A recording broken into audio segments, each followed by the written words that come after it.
Merci. Bonsoir. Bonsoir, coach. Bonsoir à tous ces grands coachs-là.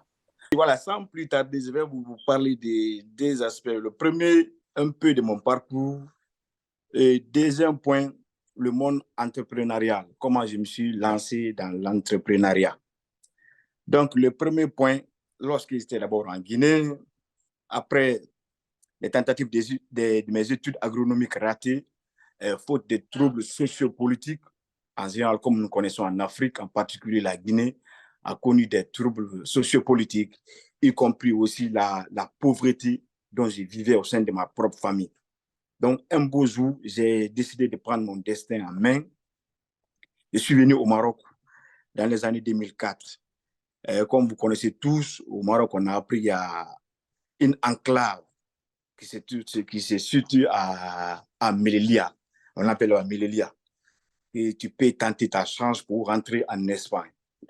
Mais quand je suis venu d'abord au Maroc, j'ai essayé de faire la formation avec les ONG. J'ai tenté. Mais au Maroc, nous, en tant que Noirs, nous sommes confrontés à un problème de racisme qui ne dit pas son nom. Ouais. Le Maroc, c'est un pays, les pays arabes en général, le Maroc en particulier, où j'ai passé 12 ans, c'est un pays où le noir est indésirable. Donc, j'ai été dans la forêt pour tenter ma chance, comme beaucoup d'Africains aussi, Congolais, Guinéens, Ivoiriens, Maliens. Nous avons tenté de rejoindre l'Espagne, mais en vain. Un jour comme ça, dans les années 2005, septembre, comme ça, août-septembre, les autorités marocaines, après les rafles, ils ont décidé de prendre tous les subsahariens qui ont été arrêtés. On les a jetés au désert entre le Maroc et l'Algérie. Et c'est à partir de là-bas, d'autres ont eu la mort, hein, d'autres ont trouvé la mort. Nous, les rescapés, on a encore marché un mois à pied. Je vous dis un mois, le mois d'août. Un mois à pied de la frontière du désert là jusqu'au Maroc encore. Désert algérien jusqu'au Maroc. On a marché un mois à pied. Et c'est dans ces conditions difficiles, extrêmement difficiles, que nous avons rejoint la capitale du Maroc, qui est Rabat, de nouveau encore. Donc, une fois arrivés, nous avons tenté maintenant de s'organiser à l'aide d'un Belge qui s'appelait Serge Noël. Il est décédé à son âme. Il est venu, il nous a aidé à se regrouper, à se battre contre ce fléau qu'on appelle le racisme. Donc, parce que dans le refoulement là, à partir du Rabat, ils ont commencé, il y avait des frères subsahariens, congolais, qui étaient dans des situations régulières, ils étaient des étudiants.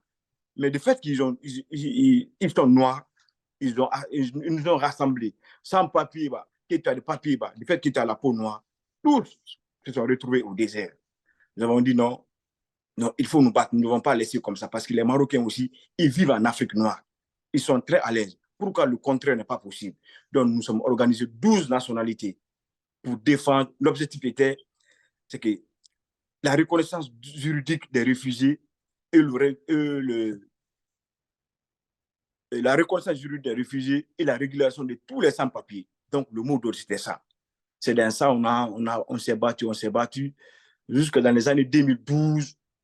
Moi, je fus le président, après, je fus le coordinateur. Lorsque j'étais le coordinateur maintenant de cette grande organisation, on m'a arrêté, la police m'a arrêté. Ils ont fabriqué à moi comme je suis trafiquant, que je vends l'alcool. C'est comme ça ils ont fomenté. Quand vous rentrez dans Google, vous écrivez seulement Camara Laye Maroc, il y a toute mon histoire là-bas. J'ai passé 2 semaines. Après, ça a été trop médiatisé. Les organisations européennes, américaines se sont lancées. Il y a même, c'est paru dans le journal New York Times. C'est là-bas maintenant, une dame américaine qui vivait en Grande-Bretagne, elle a vu mon histoire, elle était dans le bus, donc dans le train, elle a vu mon histoire, elle a lu dans le New York Times. Donc, du coup aussi, il y avait une de ces petits-enfants qui étaient au Maroc, qui étudiait au Maroc. Elle a appelé cette dernière, a demandé, est-ce que vous connaissez un certain camarade là? J'ai vu son histoire, j'aimerais le rencontrer. Vous savez, voilà, le destin aussi a fait que je me connaissais très bien de mon activité militante là.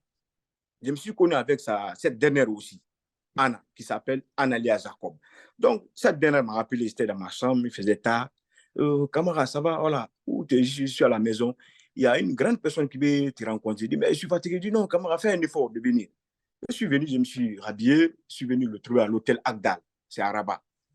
Donc, elle a demandé un peu mon histoire, je lui ai parlé de mon histoire, elle dit, ouais, elle est prête à m'aider.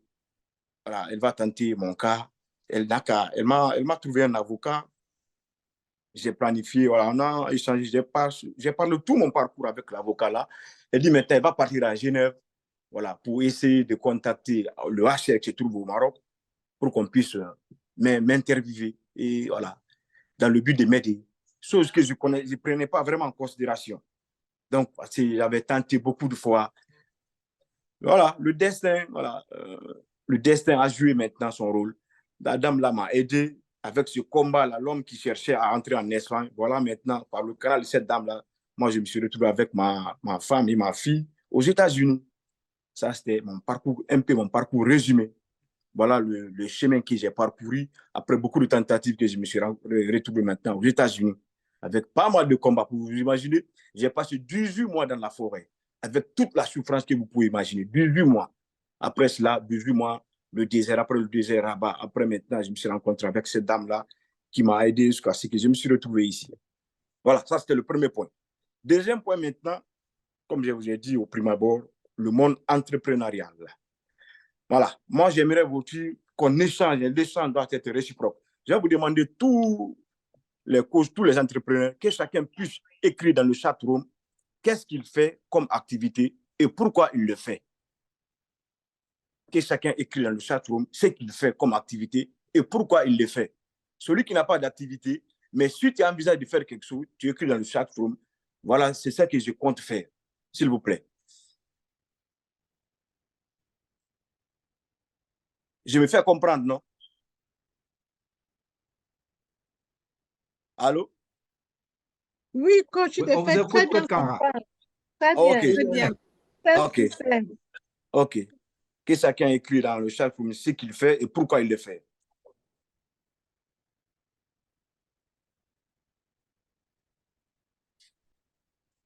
Rassurez-vous, il n'y a pas une mauvaise réponse. Comme dit Master Coach, il n'y a pas une mauvaise réponse. Voilà.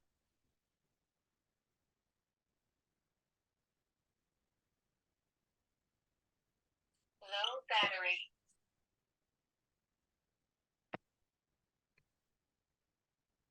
En vente de matériel informatique.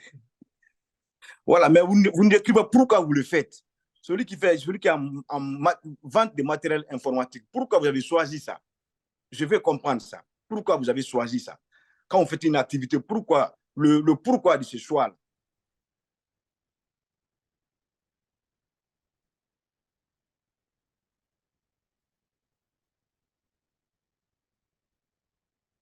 Voilà, je suis pharmacienne, soulager la souffrance du corps. Merci, voilà. Je compte ouvrir un IKEA à l'africaine pour promouvoir le Made in Africa dans les 6 années à venir. Merci beaucoup, voilà. Je suis tapissière, garnisseur, car j'aime que les gens vivent dans un lieu qui les ressemble, sur mesure. Oui, oui, car nous sommes tous uniques. Après l'école, j'ai travaillé dans une société en vente du matériel informatique. J'ai fait dans la vente de produits cosmétiques pour être financement libre. OK. Voilà.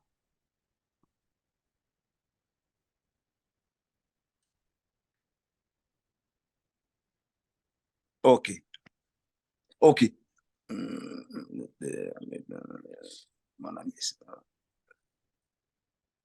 OK. Vente des pommes de terre en l'état et transformation en vue, réduire le déficit de la balance commerciale de mon pays et prouver que nous, les Noirs, pouvons produire les mêmes produits que l'Europe de qualité. Merci. OK. Merci beaucoup pour ces échanges-là. Ces échanges-là, c'est très important. Voilà. Moi aussi, je donne là, chacun donne, comme je vous disais, il n'y a pas une mauvaise réponse, quoi.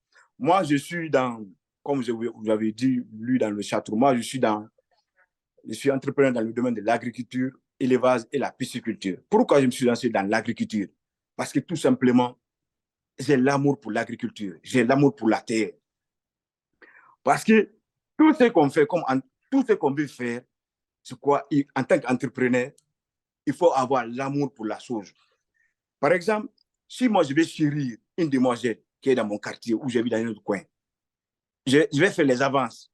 Si je suis refoulé une fois, deux fois, elle m'insulte. La seule chose qui peut m'obliger encore à partir, c'est l'amour que j'ai pour la demoiselle. C'est très important. C'est pourquoi dans l'entrepreneuriat, il y a beaucoup d'échecs. Il y a beaucoup d'échecs. Mais qu'est-ce qui vous pousse à vous aussi? Il faut avoir l'amour. C'est très important pour moi. Je parle de moi. Donc, voilà comment j'ai embrassé ce métier-là.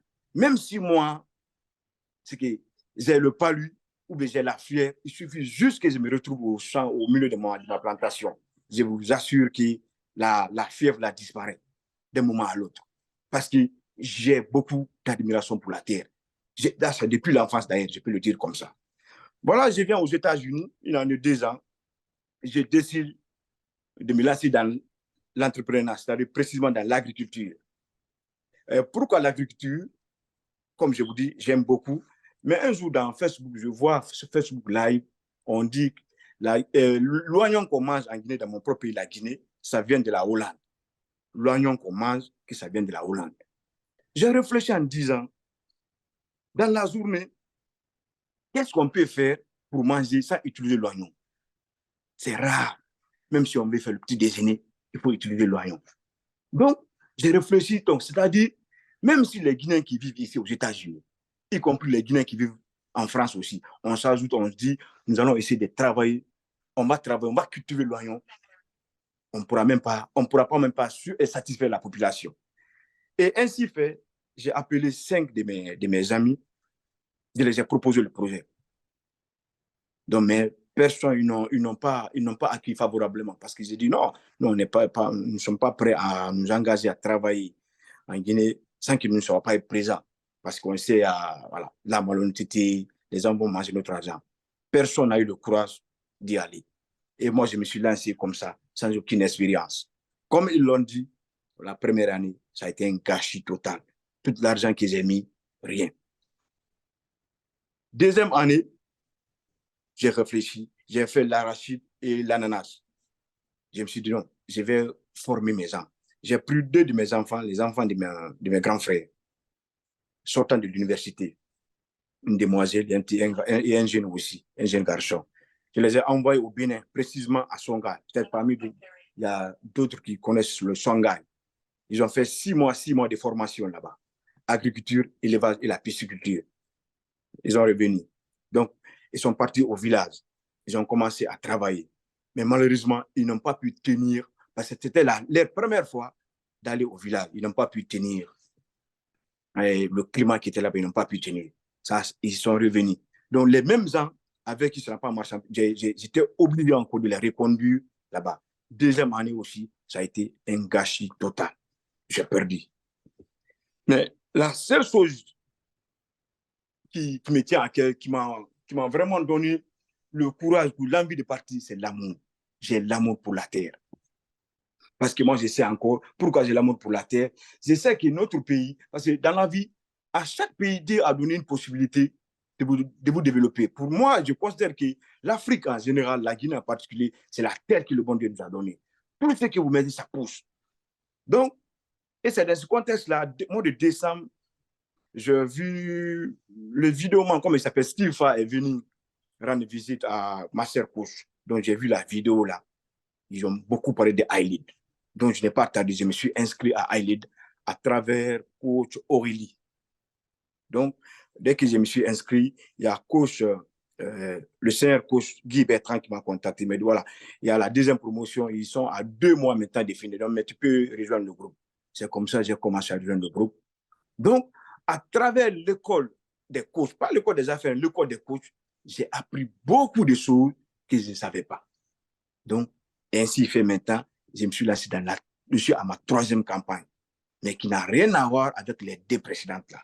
Donc, avec iLead, malgré que je ne sais pas, c'est maintenant je viens de m'inscrire dans l'école des affaires, mais avec l'école des coachs, ce que nous apprenons, j'ai beaucoup appris. À travers aussi le rendez-vous des entrepreneurs qui se passe tous les dimanches, avec la qualité des entrepreneurs et des intervenants, j'ai appris beaucoup de choses. iLead, je suis infiniment reconnaissant de Master Coach Raphaël Guinée. Parce qu'avec iLead, j'ai beaucoup appris. C'est dans ça maintenant, j'ai cherché maintenant à avoir un ingénieur. Malgré qu'ils avaient envoyé mes 2 enfants à la formation, ils ne pouvaient pas tenir le village.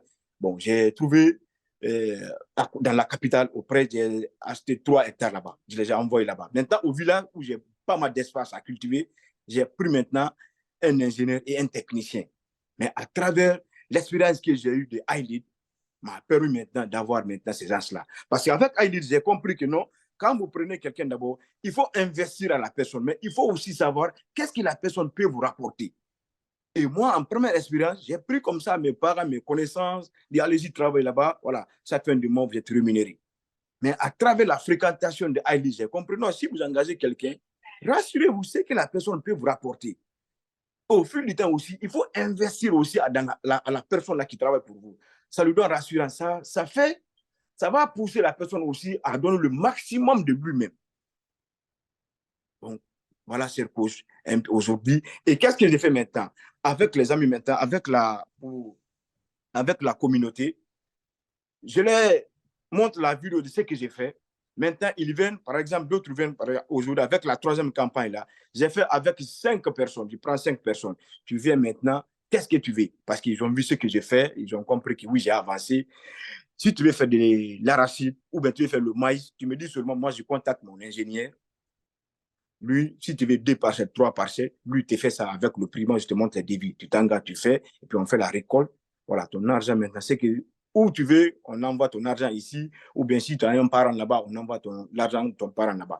Donc, la dernière expérience là, même si tu es au Cameroun, tu es à Mbandaka, au Congo, tu peux le faire aussi.